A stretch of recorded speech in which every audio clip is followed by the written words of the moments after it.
Welcome into the Boston Sports Summit. I am your host, Tim Barnett, and this show is presented by the Grid Network. I will tell you, last night's World Baseball Classic semifinal between the United States and Dominican Republic was phenomenal. That was old-timey great baseball. You had a phenomenal offense on both sides, but especially the Dominican Republic going against phenomenal pitching in Paul Skeens and the United States pitching staff. You couldn't have asked for a better game. That's exactly what we all wanted. And not for nothing, the sad part is this was the semifinal. This should have been the championship game with how it played out, the game, the magnitude, the excitement. It kind of reminded of the fact that USA-Russia, right? 1980. It always comes up, but that was a semifinal game to get to the gold medal game. And that, for all intents and purposes, should have been the gold medal game, just like this should have been the gold medal game. But the Red Sox are dominating the World Baseball Classic. I can't believe my eyes when I see this. You have Roman Anthony, 2 batters later, after Gunnar Henderson ties it up in the 4th inning, he knocks it out of the park for a solo shot that puts the U.S. up 2-1. That gives them the game. Ended up being the game-winning run. Then Garrett Whitlock in the 8th comes in and shuts down the heart of the order. Soto, Vlad Guerrero Jr., and Manny Machado. 1, 2, 3. It was awesome. Garrett Whitlock had phenomenal command of the strike zone. But of course, that's not why we're here to talk about the World Baseball Classic. I'm not here to talk about how great of a game it was. I'm not here to talk about that. You know what? Being played in March before the season might actually be a good thing for these guys. We're not here to talk about that. We're here to talk about the 9th inning and how it is marred in controversy, this game, because you have Geraldo Perdomo up at bat. You have Julio Rodriguez at third base. That man is the tying run for the Dominican Republic. Perdomo is the game-winning run. It is a full count with 2 outs. Mason Miller chucking 100, 101, 102 mile-an-hour fastballs. Perdomo doing his best to fight him off. He strikes out on a pitch that, according to the MLB, the umpire scorecard, and what you saw on the Fox broadcast, a ball that was roughly 3.7 inches below the strike zone. And if you want to take a look, here's the image.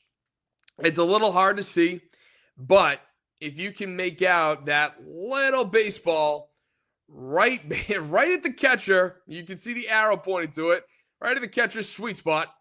That's where the baseball started crossing home plate. So it's at the front of the plate, not the back of the plate.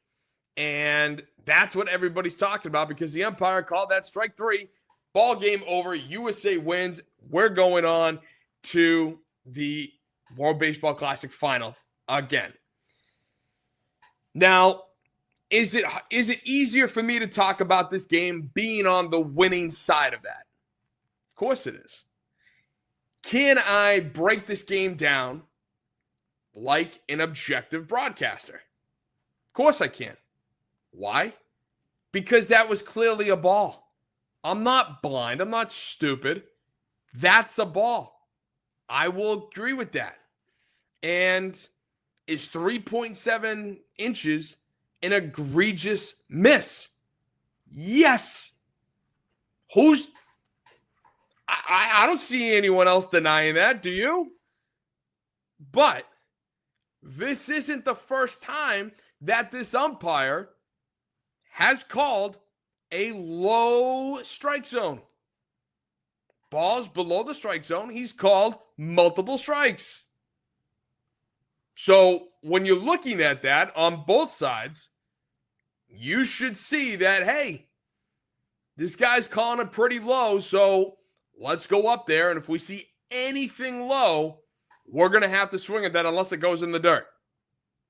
That's number one. Number two is the 4 times that he's called balls below the strike zone a strike. This is one of them. The other one, you start in the bottom of the 6th inning, no outs. You have Griffin Jax versus Vlad Guerrero Jr., and it was a 1-1 count.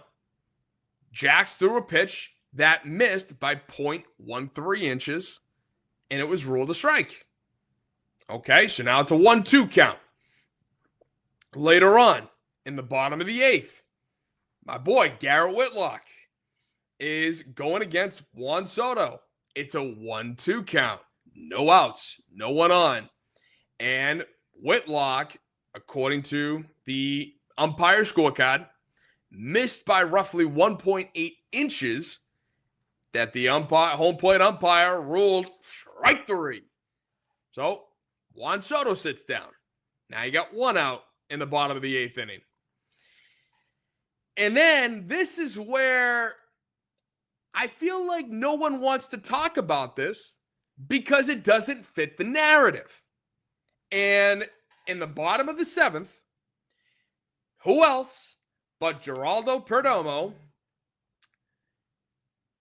is up to bat, and he's got a 1-0 count, bottom of the 7th, man on second. David Bednar is pitching for the United States, and Bednar gets a strike called on a pitch that missed by 0.32 inches below the strike zone. So Perdomo is aware that the umpire is calling balls below the strike zone strikes. Like, that's something that you need to start to pay attention to. And so he did. He did pay attention to the pitch below the strike zone. Why? Because it went from being a 1-1 count to a 2-2 count, and Perdomo hits a ball right into the left center field gap that he gets a single out of. Now, of course, Wells, the catcher for the Dominican Republic, is on second base. He's a big boy, not fast, and they stop him at third base. So now you got runners at the corners with, with 1 out. And the interesting thing is that pitch Perdomo swung at and hit, it was kind of low. How low, you might be asking? About 3 to 5 inches below the strike zone. Exactly where the ninth inning controversial pitch occurred. Perdomo swung at that pitch. If you can see the little baseball, once again, below the strike zone, it is literally maybe a 1/4 of an inch to the right of where this 9th inning pitch happened to be. Roughly the same exact spot between the 7th inning pitch and the 9th inning pitch. Now, the funny thing is, after the game, Perdomo goes on and says, quote, "I knew 100% it was a ball. I knew it," end quote. All right, Perdomo, if you knew that 9th inning pitch that missed by 3.7 inches, then why did you swing at the one in the 7th inning that's practically in the same spot? Is it because, I don't know, you did something that all baseball players are taught in Little League, maybe even as low as T-ball? When you go up, when you're at bat and you have 2 strikes, you do something that is called protecting the plate. You don't leave it in the hands of the umpires. So if there's anything remotely close to the strike zone, you swing at that hoping to at least foul it off so you can live to see another day. But you left it to the umpire. You screwed up because the umpire who had called multiple pitches below the strike zone strikes, he screwed you. You didn't protect the plate. This is what is bothering me, is that everyone wants to talk about the umpire screwed up, the umpire, blah, blah, blah. Which, again, we can all agree it was. He screwed up on a blatant ball, but it's not like this is the first time that it happened. Duh. You know, it wasn't like he was calling a perfect strike zone the entire game and then decided he just wanted to get the hell out of Miami. He wanted this game to be over. He didn't want to play for extra innings. So you know what, Perdomo? Boom, sit down. USA, you're going to the World Baseball Classic final. No, he did this before. He did it before to a point where you, Perdomo, the hitter, knew, and that's why you swung at that pitch that ended up giving you that bloop single. Had you done it here, you would have driven in the game-tying run with Julio Rodriguez at third base. And then we would have played in the extra innings. But instead, you left it in the hands of the umpire. And as we all know, umpires don't call the games perfectly. They don't. And you know me, I am not one to defend umpires at all. If anything, jail the refs, jail the umps. You know, I've come on here a couple weeks ago and talked about how the home plate umpire is arguably the most arrogant official in all of sports. And then I watched the Celtics basketball game against the Spurs and them kicking Jaylen Brown out.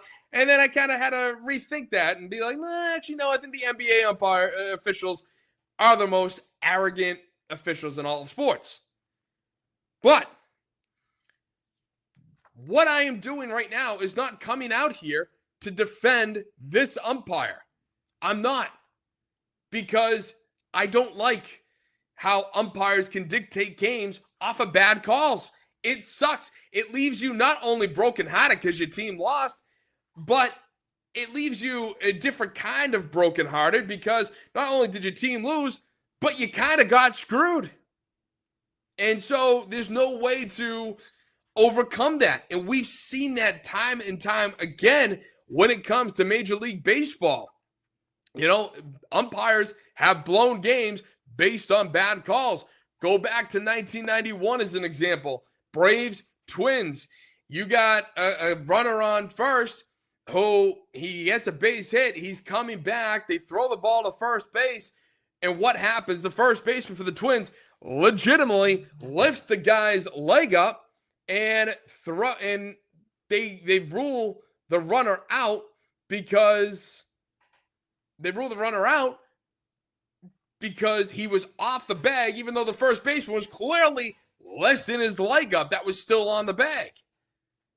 The first baseman took the runner's momentum and lifted him up. Bam, you're out. Maybe cost the Braves the series, let alone that game. But then you date back to, I think, last year or 2 years ago, Aaron Judge sliding to second base against the Brewers, sticks his big-ass glove hand up in the air, and to break up a double play, ball tips off the glove. The umpires huddle up together. They talk about it, but they don't rule anything, even though he clearly broke up a double play. And then the most infamous one of them all, I think, which we all remember, and what I still consider the only 28-out perfect game in MLB history, where Armando Galarraga had a perfect game going into the bottom of the ninth, 2 outs, and Jim Joyce ruled the runner safe at first on a ball hit to the first baseman. Galarraga runs over, covers the bag, catches the ball. His foot is already on the bag well before the runner, but Jim Joyce still ruled him safe. And Jim Joyce to his credit, immediately after the game, went out, made a statement, and apologized profusely because he knew he screwed up. Which I can say not many refs at all will apologize for a call. You might have the NBA, the Major League Baseball, the league itself ruling that, hey, you know what, the umpire screwed up here, the referee screwed up there. We're sorry, there's nothing we can do, but at least you get the understanding that, yeah, we know they screwed up. No, Jim Joyce went out and publicly apologized and was practically in tears because he realized he blew history. Not just a single game. He blew a historical moment. So tip of the cap to Jim Joyce for actually admitting that and going to that length. But that's why I still call it the only 28-out perfect game in Major League Baseball history. Because it was. So, again, this idea that referees are umpires, they've never blown calls before. No, they have. It's been well documented even before the days of social media. And, now everybody, in the interesting part is, too, you even had the broadcasters after the game say, well, imagine if the ABS system was here in the World Baseball Classic, that would have changed everything. They would have challenged it. It would have been a ball and everything. So, again, it got me thinking that as nice as the ABS system is, and as nice as it is to keep these umpires honest, and that maybe work on your craft, improve your craft so that ABS doesn't get called on you, or if it does, you're proven right a heck of a lot more times than not. Acting like this system is going to save baseball is insane. Because this is not, first of all, this is not the most appalling call in MLB. It's not. Or not, I should say even MLB, in baseball. This is not the most appalling call in baseball. It's happened plenty of times beforehand. We've seen appalling calls. This is definitely one, but it's not the most egregious. Okay? And thinking that ABS would have saved the Dominican Republic, who's to say the Dominican Republic wouldn't have challenged multiple pitches prior, whether they're pitching or at bat, and they lost? Who's to say that the DR wouldn't have had their challenge? This situation is never going to go away. It's not. Now, is it going to be more rare? Is it going to happen on a more rare occasion? Yes, absolutely. Just like how my fantasy football league finally, just a couple years ago, decided to implement decimals into our scores instead of whole numbers. So now instead of 4 teams tying at least once a year, we now don't tie. Ties still happen, but it's an extremely rare occasion that a tie in my fantasy football league happens. Just like this. Our team's going to go into the bottom of the 9th inning with no ABS challenges, and then all of a sudden they strike out to end the game on a pitch that was clearly a ball, but the umpire still ruled it a strike? Yes. Is it going to happen as often? No. But because it's the World Baseball Classic, because it's the United States versus the Dominican Republic, because it meant so much to both sides, I think a little bit more to the DR than to us, but you had a runner on third. It was a full count. It was a 1-run game. It was right there for the making. And yet, He didn't swing the bat. Perdomo didn't swing the bat. He left it to the hands of the umpire, and the umpire went against what Perdomo ultimately knew. And to sit there and then talk about how ABS is here to save the game and here to save us from all these bad calls. Well, again, as I said, what if the DI had challenged and lost? What if they didn't have their challenge going into this at bat? Because if they didn't have that challenge, now what are we saying?